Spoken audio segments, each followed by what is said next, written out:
Sobat olahraga, kali ini saya bersama dua partner, yaitu yang tengah ada Coach Unggul dan yang kiri mungkin beberapa teman juga sudah kenal dari dunia perwasitan dengan Coach Dimas. Di video kali ini saya akan membahas tentang atau memprediksi tentang Jakarta Series 1, karena di Jakarta ini akan mengadakan series dari series 1 sampai series keempat di 1 tahun ini pada bulan Maret, Juni, Agustus, dan November. Mungkin nggak panjang lebar, menurut para coach gimana prediksinya terhadap Jakarta Series yang 1 ini? Bung Dimas gimana? Sebentar nih. Nah, Tadi diperkenalkan sebagai wasit tapi dipanggil coach. Gimana nih? Judge atau coach nih? Salah. Ya. Salah. Memberanda. Jadi gini, dia tuh sekarang pelatih. Oke. Kalau untuk perwasitan beda lagi. Oke. Itu bahasa beda lagi. Ini kan tentang ya Prediksi. Jadi Coach Dimas ini juga salah satu dari coach klub yang ada di Jakarta dan juga sebagai judge juga yang ada di Jakarta. Seperti itu. Lebih tepatnya supaya tidak ada selisih paham. Pelatih amatir maksudnya. Pelatih amatir.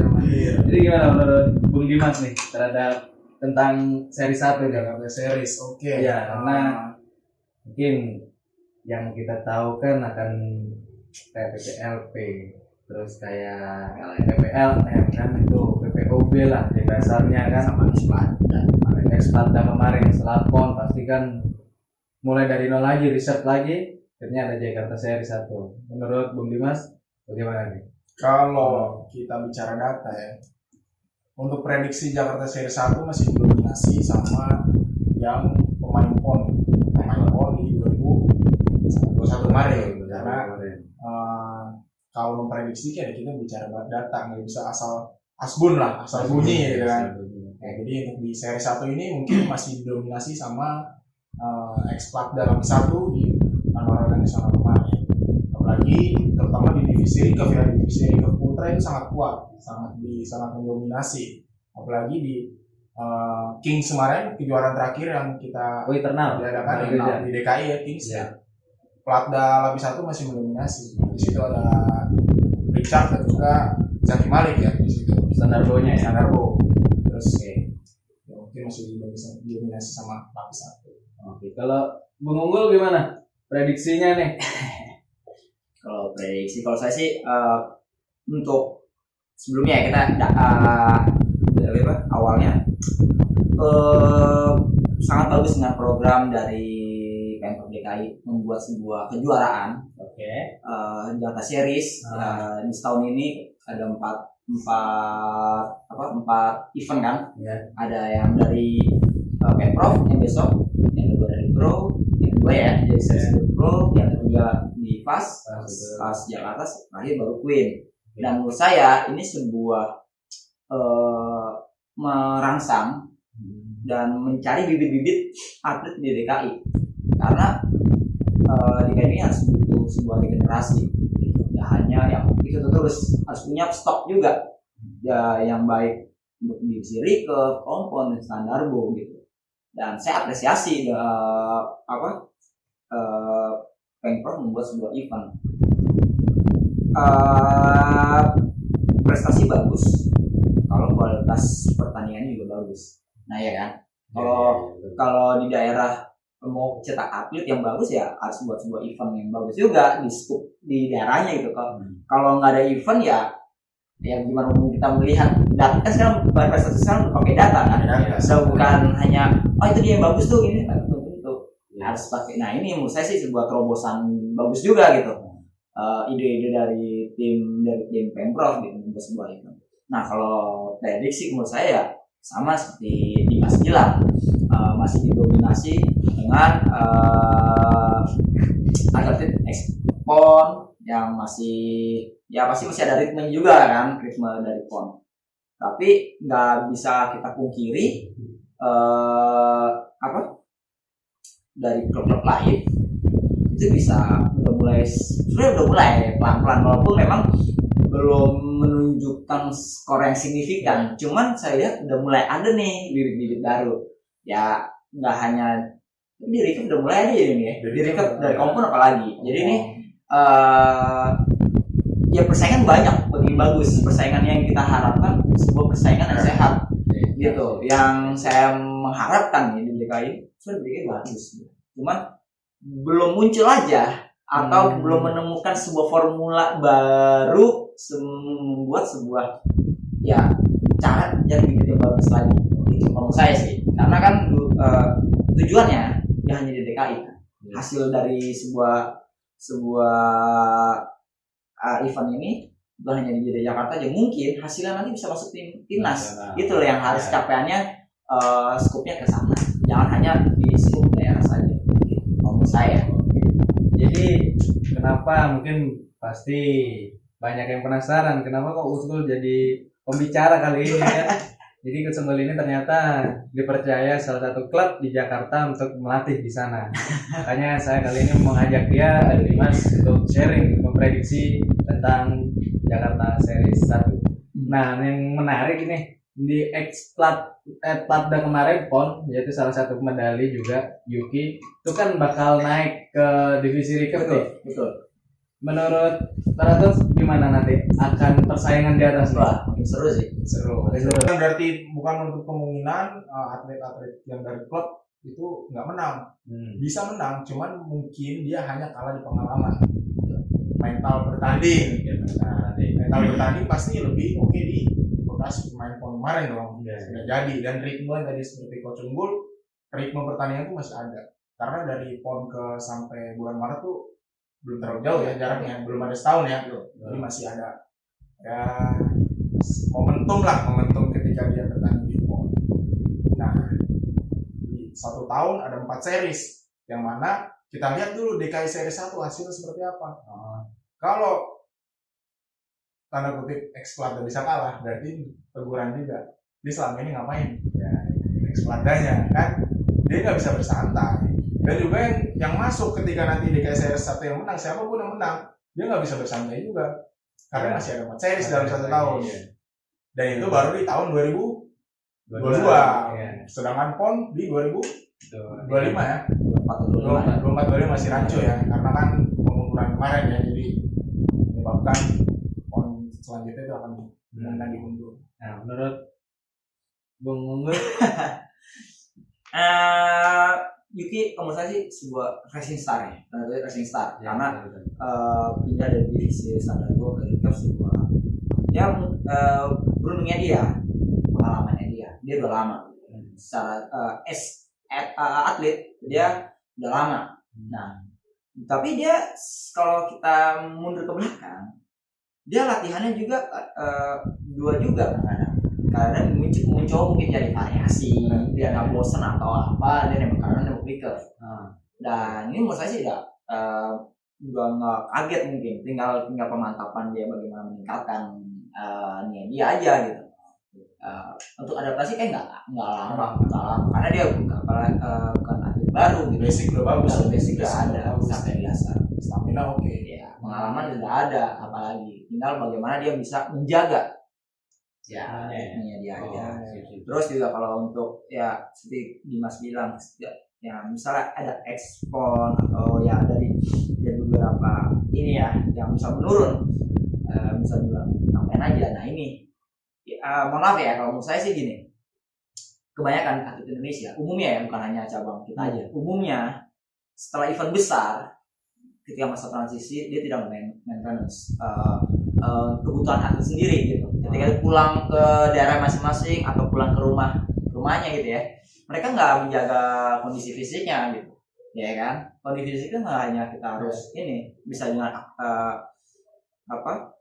fisik secara aktif atau ya yang santai gitu kan, bisa dengan liburan tapi ada unsur fisiknya.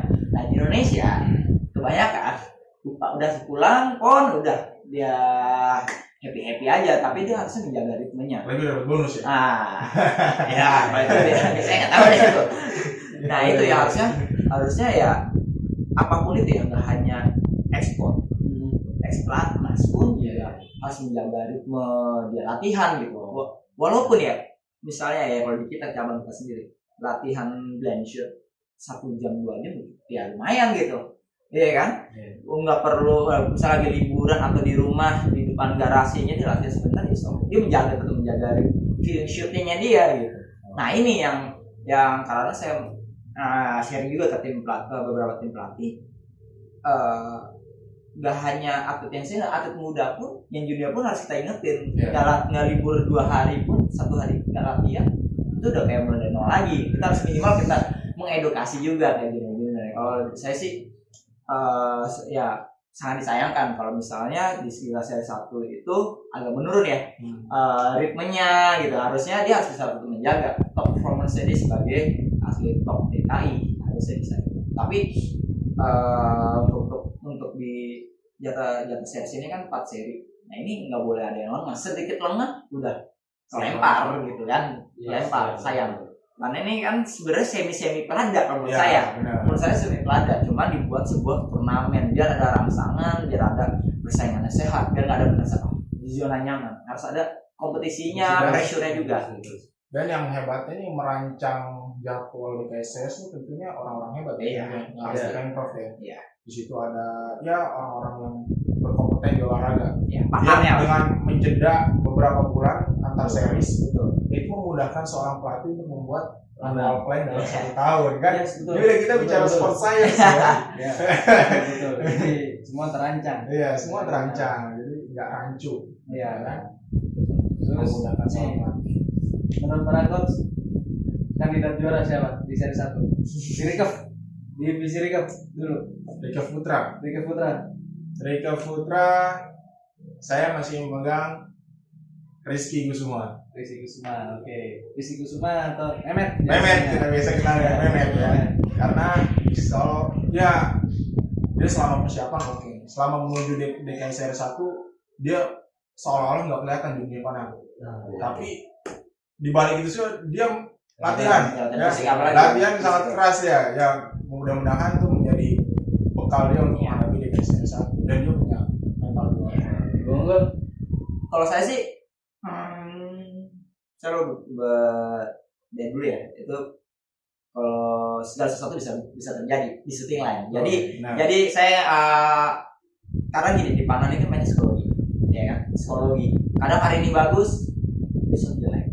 Ya udah baik. Nah ini kalau saya sih tergantung yang punya mental yang kuat, yang bisa melawan dirinya sendiri, bisa nenangin diri sendiri, dia juara. Kalau saya, jadi saya karena saya belum tahu nih di DKI ini kan masih nggak hanya ekspon aja kan, tapi ada juga di klub-klub yang lain itu masih banyak. Nah kalau saya menunggu nih, saya suka ada atlet yang membuat sebuah kejutan. Nah ini saya penasaran, saya mau melihat itu. Ya kalau saya lebih menunggu lihat suatu kejutan baru karena ya itu di shooting line itu mental yang bisa, karena kan atlet yang di atas posisi atas bisa kalah sama yang di bawah. Nah ini kalau saya lebih suka ya gitu, penasaran. Bukan berarti saya nggak ini ya ke yang top atas enggak, cuma saya mau mencoba mencari yang baru-baru karena yang baru ini karena kan penasaran gitu, pelatih di luar di klub-klub itu penasaran nih anak nih gimana sih latihannya atau apa nih yang menjadi ini. Kalau yang sudah tahu ya udah berarti dia udah terkonsisten gitu, tapi yang baru-baru ini saya penasaran. Semua divisi tuh? Iya, semua divisi baik putra putri itu penasaran gitu, masih penasaran saya. Dan juga kan yang di Jakarta sini kan nggak hanya DKI aja kan, ada juga yang dari luar DKI ini ikut. Nah ini jadi sebuah, karena ada juga nih menurut pandangan saya nih, mungkin di daerah ada beberapa di sekitaran DKI ini ada yang persiapan untuk Porprov. Nah bisa jadi mereka ini ikut acara event Jakarta Series untuk persiapan untuk menuju Porda mereka di daerah masing-masing. Tryout ya? Ya bisa jadi tryoutnya dia untuk dia. Nah ini saya mau melihat dia mencoba mencari sebuah pressure atau tantangan baru dengan suasana di DKI gimana sih dari atlet top-topnya DKI. Ya kita tahu ya DKI ini kan sebuah dia udah menjadi barometernya di panan juga lah. Prestasinya termasuk gitu. Karena udah banyak. Kalau bisa dibilang top 5 lah ya. Iya, top 5. Gitu. Jadi menurut saya kalau ada pelatih ini jeli nih, ada beberapa daerah mengikuti di atasnya sebuah kejelian. Karena harus nyari sesuatu yang beda. Kalau menurut saya gitu. Ya, karena beberapa daerah udah mulai persiapan Porprov kan. Ya, ada Jabar itu Ya. juga mereka Banten. lagi persiapan Porprov. Terus selanjutnya untuk kompon. Gimana? Kompon putra dan putri. Kompon putra dan putri. Kita Kalau melihat, kompon kalau saya melihat dari data peserta sementara yang masuk sih bakal banyak kejutan yang bakal baru banyak kejutan. di kompon ya, terutama ya. Kalau melihat data peserta yang masuk baru per 21 Februari ini bakal ada kejutan. Terus menurut Bung Dias gimana nih? Kompon. Ini kalau kompon tuh apa ya? Kita berbicara Intermezzo dulu nih. Intermezzo dulu. ya kalau Bersponsor. sponsor ya. Arling. Kopi keliling. Enggak nih, kalau kita bicara kompon, kita tidak bisa berbicara dengan bagaimana kualitas atlet. Kenapa tuh? Salah Karena ya. Nah, dari komponnya kita melepas anak panah itu pakai alat. Dari situ sudah bisa kita berbicara tentang soal mekanik settingan. mekanik, settingan. Terus Orang yang main di DKI Series pasti orang-orang yang udah bisa mana, yang udah jago, kualitasnya sudah teruji di klubnya masing-masing. ya. Nah, persaingannya apa? Persaingan adu mekanik, bos. Ya. Sekarang kan kalau ada anak sekarang adu mekanik nih, ya. Itu termasuk dari persaingan, ya kan ya? Nah, makanya kalau di kompon itu persaingan skornya sangat tipis. Bahkan X saja menentukan banget di kompon. Ya. Nah, jadi kalau kompon saya belum bisa memprediksi. Baik putra dan putri. Jadi aman ya. Jadi aman. Kayak jadi aman. Kalau tadi coach Unggul yang menunggu, nah kalau sekarang di kompon. Kompon menurut saya ya selain mekanik pasti dong. Ya. Karena kompon menurut pandangan saya kompon ini nih seperti motor balap. Tuningannya, settingannya udah tergantung. Kadang-kadang kalau menurut saya sih misalnya nih saya mekaniknya mau settingin kayak gimana nih, mau racing atau mau gimana. Nah ini kadang-kadang balik lagi ke atletnya. Benar. Kalau kompon ya, karena saya kadang-kadang mencoba, karena saya juga belajar juga tentang mekanik tentang ini, saya coba mau gimana settingannya kayak gini coach, kayak gini udah. Nah ini menentukan. Tapi balik lagi selain mekanik, jokinya, atletnya. Nih balik lagi nih, ya kan, jokinya gimana nih? Tapi kita berbicara DKI Series yang orang-orang punya kualitas. Iya. Bener kan? Tapi oke berkualitas, balik lagi di shooting line, ya. lagi. Karena nih akurasi lebih tinggi dibanding Rico. Ya, benar. Karena nih udah mekanik udah bantu, udah Ya. untuk akurasi udah tinggi banget. Sekarang aja nah balik lagi ke skor nih. Skor ini menurut saya perkembangan udah mulai beda nih arahnya udah mulai beda nih. Untuk di tim putri yang saya lihat itu arahnya udah bisa mencapai 350-an. Betul. Udah mulai arahnya ya. Arah-arahnya nggak mesti dulu. Dulu itu 330. 330 sekarang udah nggak masuk level. Udah kelempar dari 10 besar mungkin ya. 16 besar Ya, mungkin. Nah, sekarang arahnya ada ke sana 350-an. Udah ada loh, saya lihat ya, bahkan di timnas aja udah arahnya di segitu.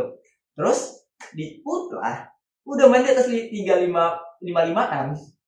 Ya. Ini yang harusnya ya pola pikir atlet udah beda sekarang. Harus bagaimana saya mencetak sebanyak memasukkan anak panas sebanyak-banyak ke titik X, bukan ke 10 lagi nih.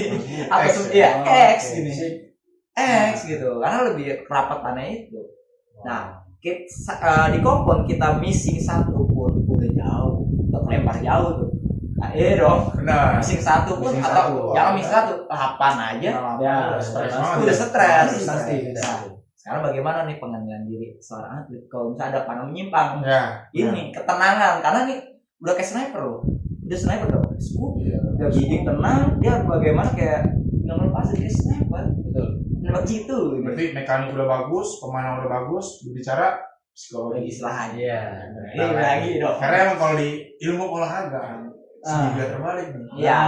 Pertama Ketika pertandingan psikologi paling atas. Iya. Berarti apa dulu nih? Jelasin dulu nih. Asli ketiga di dalam olahraga ini apa aja nih? Kalau latihan kan psikologi paling bawah nih. Dasar ya. Kan? dasarnya paling bawah. Maksudnya ya bukan jadi ujung tombak lah. Terus yang kedua itu ada fisik, juga mental. Ya. Nah, ketika pertandingan psikologi paling atas.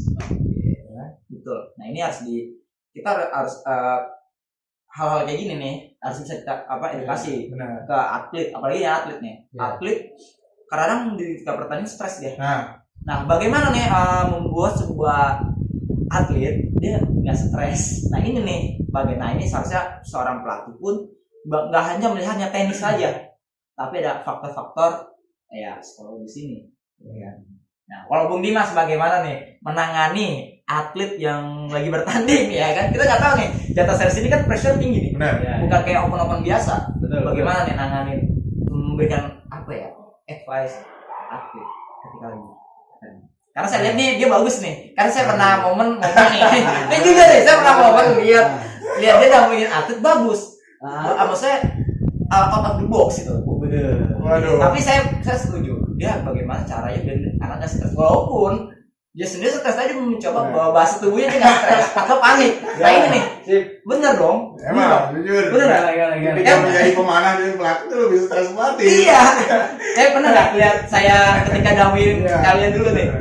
Stres. Gak terlalu mengekspresikan. Kita jangan terlalu mengekspresikan. Karena coba tenang. dasarnya kalau dari ilmu kepelatihan ya. Minum ya.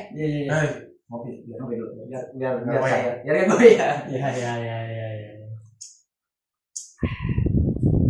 Sebuah pertandingan itu adalah refleksi dari latihan. Betul.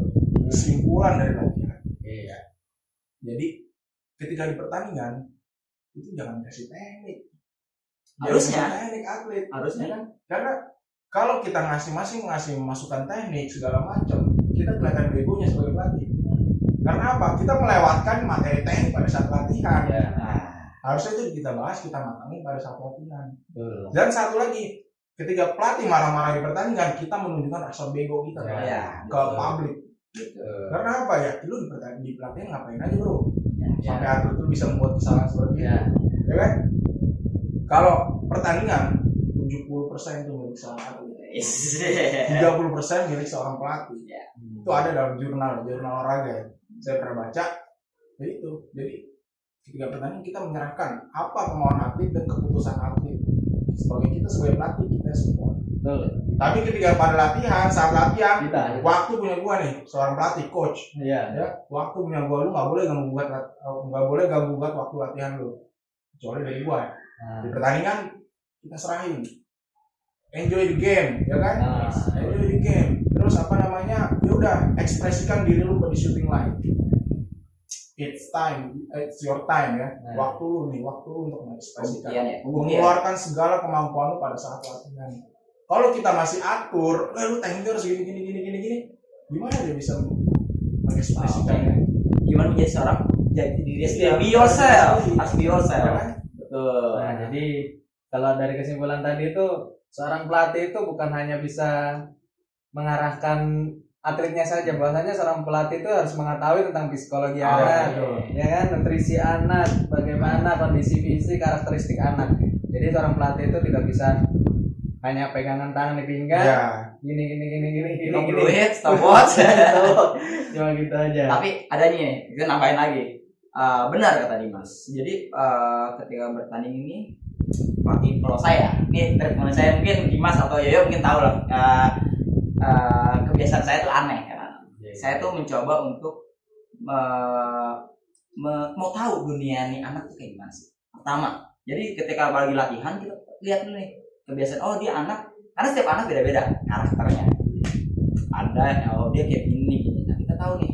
Nah kita bertanding, kita benar kata Dimas, lu ngapain? Ngapain? Kita bagaimana nih anak bisa nyaman, bisa fokus, enjoy, itu dong. Kalau atlet udah nggak enjoy, udah nggak nyaman, nggak bakal bisa mikir. Karena shooting line itu bagaimana posisinya dia harus nembak simple shoot.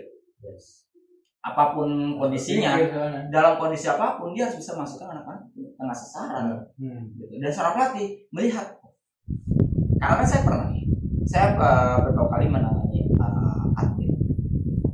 Ada nih atlet yang stres. Tapi saya mencoba untuk bilang ke dia, nggak usah pikir-pikirin, nggak usah mikirin skor atau apa, enak aja. Saya nggak minta apa-apa. Akhirnya enjoy, malah naik skornya gitu.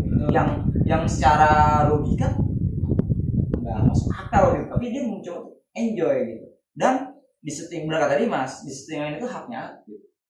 Pelatih hanya sebagai pembantu ketika pertandingan. Ya. Misalnya dia butuh apa, coach saya butuh air minum, atau mau apa cemilannya coach ini disiapkan. Yang penting dia nyaman. alat gitu. Dia tambah alat boleh. Ayo coach, ini sakit udah. Gitu. Jadi jangan jadi kayak kita sebagai remote control. nah jangan harus jadi kalau saya dikasih tahu sama coach ya, pelatih kepala saya di Papua dulu selalu mengingatkan saya, atlet harus menjadi diri sendiri, be yourself di syuting. Ya. Kita hanya mengarahkan aja atau memberi dia masukan yang motivasi aja. Oke. Kalau saya diajar sama Coach Iwan, bikin dia bikin dia diri sendiri. Ketika bahkan pas kualifikasi kalau saya tuh sama Coach Iwan, udah kita jalan putar. Jadi nggak dipatok di satu atlet doang karena muter ganti-gantian chance. Dan bikin dia nyaman. Ketika ada trouble atau ada masalah, kalau nanya ke kita, Kut, tadi kayak ada yang nggak nyaman itu, kenapa? Baru udah kita kasih ini. Masukan ya. Masukan. Psikologis penting. Nah itu kesimpulan bagi seorang pelatih itu harus memiliki tadi itu psikologi, ilmuwan, apalagi sport science itu sekarang mungkin baru lebih berkembang, ya kan? Sport science ini. Pertanyaan terakhir untuk di standar Bo, jagoan siap masih apakah masih Zaki Malik akan masih mendominasi atau bagaimana ini? Jawaban gue itu tahu si Jack. Zaki Malik ya, Zaki Malik tetap mendominasi. Oke. Gila emang tuh orang. Bener-bener dia punya mental. Iya benar. Dan itu kalau kita protek tuh orang, maksudnya dia minimal dia nggak macam-macam. Padahal oke, seorang atlet itu emang wajib bandel, wajib bandel. Karena untuk apa ya? Untuk meningkatkan mental dia, ya kan? Seorang atlet yang bandel itu mental kuat di sini. Namanya siapa nih? Anda punya pengalaman? Contohnya siapa? Saudara deh. Daripada seorang atlet yang berdiam baik-baik tapi di belakang apa? Seorang munafik gitu segala macam kan, suka korupsi latihan segala macam. Tapi kalau seorang Zaki ya, dia punya mental bagus. Ada program latihan disikat, sikat. Ketika malas latihan dia bilang cabut dia. Saya mau ngopi, saya pernah nongkrong sama dia, ngobrol dia, bang, kok kalau malas latihan mah, gue bilang gue cabut bang. Daripada gue lanjutin stres, berarti bagus. nggak hasil maksimal ya? Iya, hasil maksimal. Daripada cuma pura-pura mengekspresikan cari muka di depan pelatih, latihan dirajin-rajinin tapi mudah nggak bagus. Karena dia nggak berani mengekspresikan dirinya sendiri. Sip. Berarti untuk standar masih Jack ya? Pasti. Masih Jack ya. Oke. Cukup untuk video kali ini ngobrol-ngobrol santai bersama pelatih amatir. Ada Coach Dimas. Untuk minggu depannya mungkin para penonton atau pendengar ingin bintang tamu siapa silahkan komen. Kemudian kita akan berikan apa yang kalian inginkan. Terima kasih telah nonton video ini. Jangan lupa tetap like, comment, dan subscribe. Salam olahraga. Jaya!